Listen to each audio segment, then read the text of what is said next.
All right, check this out. Go ahead and bring her on up. Set the TPMS location. That's just so you don't break the sensor, right? So you don't break the sensor. And at this point, I'm no longer in control of the machine. Okay. So it's tracking the TPMS the entire time. It's going to slowly walk these beads off. Once it has the beads where it wants it, the TPMS in the right spot, it's going to insert that tool head. It's going to take the tire right off. So then this enables the technician to step away and take that other tire that he just changed, wheel it over to the balancer, go ahead and start balancing.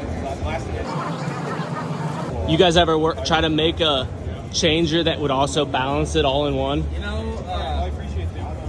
not to my knowledge. Yeah, no. I don't think the technology's there yet. Right. There's so much going on. It'll come, I'm sure. I have a feeling, yeah, absolutely. One day we'll pay a robot and it'll do everything.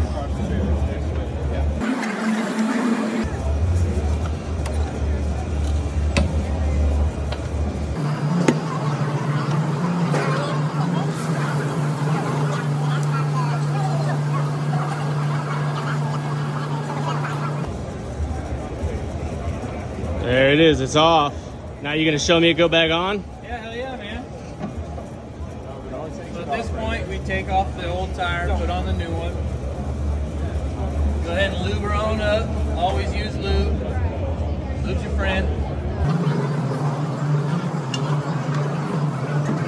Put a lot enough space for my tool head over here. Where the sensor is right now? Absolutely, absolutely, it's tracking the TPMS. It knows from the beginning where it was. Yeah, it clocks it the entire time. Gotcha. Bring my pushers over. Let it do the dirty work.